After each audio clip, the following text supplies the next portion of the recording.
మీ business ఏదైనా మీ ఊర్లో promotion చేయాలంటే అది సుమన్ టీవీతోనే సాధ్యం. ఇప్పుడే సంప్రదించండి.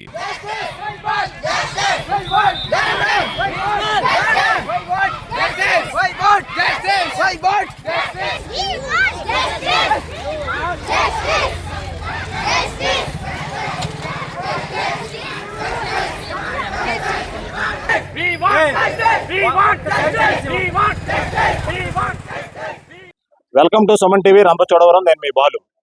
రంపచోడవరం ప్రభుత్వ డిగ్రీ కాలేజీలో సుమారు 350 మంది విద్యార్థులు చదువుతున్నారు.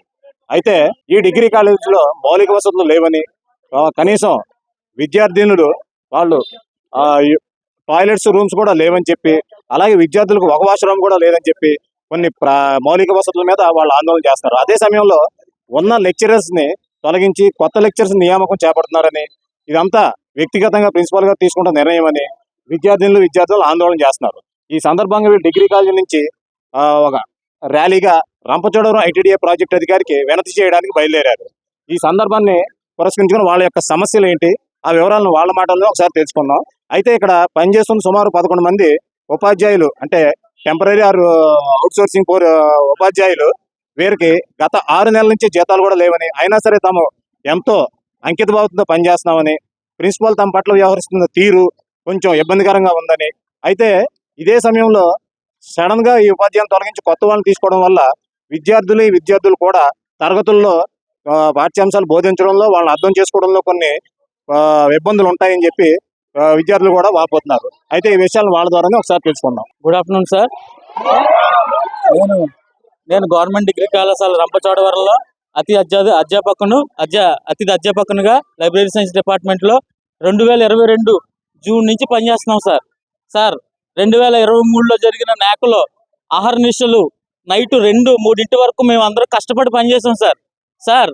నాకు కోసం మేము ఇంత కష్టపడి పనిచేయడాన్ని బట్టే కళాశాల నాకు బి గ్రేడ్ సాధించింది సార్. అలాంటి మమ్మల్ని ఇప్పుడు అకారణంగా నన్ను ఉద్యోగం నుంచి తొలగించారు సార్. కమిషనర్ గారు ఇచ్చిన ప్రొసీడింగ్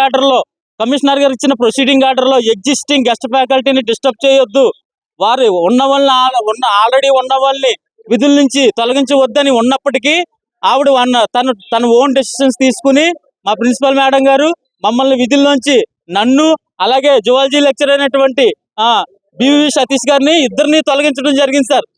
ఇదేమిటి అని అడిగితే నా ఇష్టం, మీకు నేను ఎక్స్ప్లెనేషన్ ఇవ్వాల్సిన అవసరం లేదు, కాబట్టి మీరు ఉద్యోగానికి రావాల్సిన అవసరం లేదని మమ్మల్ని అందరినీ బయటకు గెంటేశారు సార్. సో మేము కాలేజీ కోసం ఇంత కష్టపడి పనిచేస్తే సార్ మాకు చేసిన న్యాయం ఇదేనా సార్? గత మే నెల నుంచి మాకు జీతాలు లేవు సార్. బట్ ఆ రోజు నుంచి కూడా అడ్మిషన్ వర్క్ తోటి మేము పనిచేస్తున్నాం సార్. స్టిల్ నౌ మాకు 4 నెలలు అయినా జీతం లేదు సార్. అయినా ఏ వర్క్ చెప్పాను, మేము చెప్పిన పని ఏనాడు మేము పెండింగ్ పెట్టలేదు. మేము యథావిధిగా వర్క్ చేసాం సార్. అడ్మిషన్ వర్క్ కానీ, మా డిపార్ట్మెంట్ వర్క్ కానీ, నా డిపార్ట్మెంట్ తరఫున అయితే నేను ఎంతవరకు మా పిల్లలకి క్లాసులు చెప్పడం కానీ ఏదైనా నా తరపు నుంచి అయితే నేను ఎటువంటి ఇది లేదండి. నేను క్లాసులు నోట్స్ ఇవ్వడం కానీ, పాఠాలు చెప్పడం కానీ ఎటువంటి దాంట్లో లేదు సార్. అయినా మాకు ఈ జీతాలు లేకపోయినా మేము కృతజ్ఞతతో మాకు జీతాలు వస్తాయి అనేటువంటి ఉద్దేశంతో మేము పనిచేస్తున్నాం సార్. బట్ జీతాలు లేవు, ఏమీ లేవు, అయినా మమ్మల్ని తిడుతున్నారు సార్. ఏదో ఒక విధంగా తిట్టడం అంటే సార్ని తక్కువ చేసి మాట్లాడడం, పిల్లల్ని ముందు పిలిచి మీ ఉద్యోగాలు మేము తీసేస్తే నేను ఉండమంటే ఉండాలి, వెళ్ళిపోమంటే వెళ్ళిపోవాలి అనేటువంటి స్థితికి తీసుకొస్తున్నారు. పిల్లలందరూ కూడా వాళ్ళ యొక్క సమస్యల్ని పిఓ గారు తెలియపరచడానికి వాళ్ళు రోడ్డు మీదకి రావడం అనేది జరిగిందండి. వాళ్ళ యొక్క సమస్యలు ఏంటంటే, వాళ్ళకి సిపిడిసి అనేసి అని కాలేజీ డెవలప్మెంట్ ఫండ్ కోసమని 1000 రూపాయలు అధికంగా పెంచారు. గవర్నమెంట్ అంటే కాలేజీ ప్రిన్సిపల్ గారి యొక్క సొంత నిర్ణయం. అదేవిధంగా స్వయం అని ఆన్లైన్ కోర్స్ ఉన్నదండి. ఆ స్వయం కోసం కూడా కంపల్సరీ మీరు అందరూ రిజిస్టర్ అవ్వకపోతే మీకు అందరికీ కూడా నేను ఎగ్జామినేషన్ ఫీజు కట్టించుకోను, మీకు టీసీలు ఇచ్చేస్తాను అనేసి పిల్లల్ని భయాందోళనకి గురి చేస్తున్నారు సార్. అదేవిధంగా సార్, ఆడపిల్లలు ఎక్కువ మంది ఉన్నారు సార్. Tribal area sir. ఇదంతా కూడా ఒకే ఒక వాష్రూమ్ ఉంది సార్. చాలా దౌర్భాగ్యమైన స్థితిలో ఉన్నారు సార్ పిల్లలు. ఎన్నిసార్లు కూడా మేడం గారికి చెప్పినా కూడా ఏం పట్టించుకోవట్లేదు సార్. ఎలాంటి వాష్రూమ్స్ లేవు, తాగడానికి సరైన నీరు లేదు, క్లాసులు సరిగ్గా జరగకుండా ఏదో యాక్టివిటీ సార్. రోజును ఏదో ఒక యాక్టివిటీ, ప్రతిరోజు ఏదో ఒక యాక్టివిటీ పేరు చెప్పి పిల్లలకు సరైన క్లాసులు జరగనివ్వట్లేదు సార్. అలాగే ఫ్యాకల్టీ వస్తే వాళ్ళతో కమ్యూనికేషన్ ఉంటుంది సార్. వాళ్ళ క్లాసెస్ మేమైనా అర్థం కావు. అలాగే మా ఫ్యాకల్టీ బ్యాక్ వస్తే ఎందుకు తీశారు ఓల్డ్ ఫ్యాకల్టీ? రీజన్ లేకుండా తీసారు సార్. సార్ మా లెక్చరర్స్ ని మా ముందే మా టీచర్స్ ని ప్రిన్సిపల్ మేడం వచ్చి తిడుతున్నారు సార్. ఏ రీజన్ లేకుండా ఇప్పుడు టీచర్స్ ని తీసేస్తున్నారు సార్. ఇప్పుడు వాళ్ళకి పెళ్ళం బిడ్డలు ఉన్నారు కదా సార్, వాళ్ళు ఇప్పుడు తీసేస్తే వాళ్ళు ఏ విధంగా బతుకుతారు సార్? ఇప్పుడు ఈ ఉద్యోగం బట్టే కదా వాళ్ళందరూ బతుకుతున్నారు కదా సార్. ఇప్పుడు తీసేస్తే వాళ్ళు ఎలా బతుకుతారు సార్? పిల్లలు ఉన్నారు, అందరు ఉన్నారు సార్. ఏ కారణం లేకుండా ఇప్పుడు లెక్చరర్స్ తీసేస్తున్నారు సార్. ప్రాబ్లం ఏంటి? సార్ ఇప్పటి వరకు ఉన్న ఎడ్యుకేషన్ లో ఇప్పటి వరకు చెప్పిన క్లాస్ లోకి ఎత్తైతే ఇప్పుడు అడ్మిషన్స్ జరుగుతున్నాయి సార్. కాలేజ్ ఫీజులు పెంచుతున్నారు సార్. 500 ఎక్స్ట్రా కాలేజ్ కన్స్ట్రక్షన్ కి, కాలేజ్ లో ఉన్న ప్రాపర్టీస్ కి, ఆ వర్క్ కానీ స్టూడెంట్స్ అసలు గవర్నమెంట్ సెక్టర్ లో అమౌంట్ ఎందుకు పే చేయాలి సార్? 500 ఎక్స్ట్రా పే చేయమంటారు సార్. గవర్నమెంట్ ఎవరు పెంచారు? 500 గవర్నమెంట్ ఉంది సార్, అడిగితే ఫీజు అంటారు సార్. 500 ఇప్పుడు ఎక్స్ట్రా పే చేయాలంటారు సార్. గవర్నమెంట్ సెక్టర్ లో స్టూడెంట్స్ గా ఒక కాలేజ్ కన్స్ట్రక్షన్ అని చెప్పి డబ్బులు ఎందుకు పే చేయాలి సార్?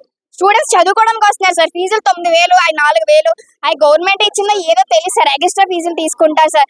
మీటింగ్స్ పెడతారు సార్ అక్కడ క్లాసెస్ టైమ్స్ లో. మేడం ఉన్నట్టుండి అసలు తీసేస్తే నెక్స్ట్ క్లాసెస్ ఏంటి సార్? Good afternoon sir. నేను రంపచోడవరం గవర్నమెంట్ డిగ్రీ కాలేజ్లో సెకండ్ బిఏ హిస్టరీ చదువుతున్నాను.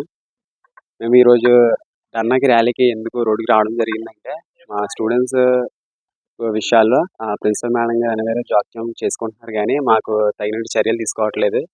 గర్ల్స్కి పబ్లిక్ టాయిలెట్స్ కానీ, స్టూడెంట్స్కి స్పోర్ట్స్ మ్యాన్ గేమ్స్ ఆడే వాళ్ళకి ప్లే గ్రౌండ్ కానీ, ఇలా స్టూడెంట్స్ కావాల్సిన కొన్ని సమస్యలు ఉన్నాయి. ఆ సమస్యలు మేడం గారికి చెప్పుకున్నట్లయితే మేడం గారు ప్రతిదానికి కొంత అమౌంట్ అనేది ఆవిడ మమ్మల్ని అడగడం వల్ల జరుగుతుంది. మేము కట్టే ఫీజుల్లో మేము ఫీజులు కట్టే ఆ డబ్బులే సగం సగం మేము కష్టంగా వెళ్ళి బయట కూలి పనులకి వెళ్ళి మేము ఆ డబ్బులు తీసుకొచ్చి ఫీజు కట్టడం జరుగుతుంది. ఆ మేడం గారు వాటిని ఏం చేస్తున్నారంటే ఇంకో 500 ఎక్స్ట్రా పెంచి 5,000 కట్టమంటున్నారు. సైన్స్ గ్రూప్ వాళ్ళకి ఉన్న ఒక ఎక్కువ అమౌంట్ని ఇంకా ఎక్స్ట్రా చేసి మేడం గారు కట్టడం అనేది, మేడం గారు ఇంకా ఎక్స్ట్రా ఫీజెస్ పెంచడం జరిగిందనమాట.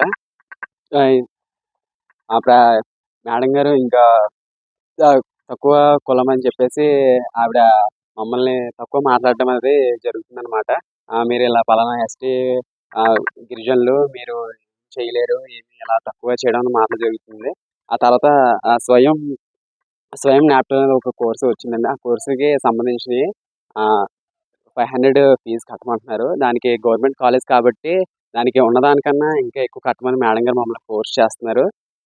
అంతేకాకుండా మేము బయట నుంచి కష్టపడి తీసుకొచ్చిన ప్రతి ఒక్క రూపాయిని మేము ఎంతో కష్టంగా సంపాదించిన ప్రతి ఒక్క రూపాయి మేము ఫీజుకి మేము కట్టుకోవడం అనేది జరుగుతుంది. ఆవిడ ఏంటంటే ఆ ఫీజులు సరిపోకుండా ఇంకా ఎక్స్ట్రా 500 పెంచడం, లేకపోతే ఇంకో 1000 పెంచడం అనేది జరిగి మాకు ఫీజు కట్టడం కొద్దిగా ఇబ్బందిగా ఉంది. అలాగే ఇన్ఫ్రాస్ట్రక్చర్ కూడా మా ఓల్డ్ బ్లాక్ కూడా పరిస్థితి విషమంగా ఉంది. ఎప్పుడు పడిపోతుంది అనేది కూడా మాకు తెలియదు. దీని పరిణామంగా మేము రోడ్డెక్కి ర్యాలీ చేయడం అనేది జరిగిందనమాట. Thank you. అందరికీ నమస్కారం అండి. రంపచోడవరం 10లో గవర్నమెంట్ డిగ్రీ కాలేజ్లో టీచర్స్కి అండ్ కొంతమంది విద్యార్థులకు కూడా కొన్ని ఇష్యూస్ ఉన్నాయని చెప్పేసి వాళ్ళు రోడ్డు మీద రావడం జరిగింది. సో ఇదే విషయాన్ని పిఓ గారు చెప్పాం. పిఓ గారు వాళ్ళతో మాట్లాడి తర్వాత దీని గురించి అనుకూలంగా స్పందించి వాళ్ళ విషయాలను తీరుస్తామన్నారు. అదే విషయాలు మీకు ఇప్పుడు ఇన్ఫార్మ్ చేసాం. సో వాళ్ళైతే మాత్రం ఇక్కడ ఏదైతే రోడ్డు మీద ఉన్నారో అది విరమించుకొని వాళ్ళ కాలేజెస్కి వెళ్ళిపోయి ఏదైనా సరే శాంతియుతంగా ఒక 5 to 6 మెంబర్స్ మాత్రమే వెళ్ళి పిఓ గారితో చర్చించి సాల్వ్ చేసుకుంటారు.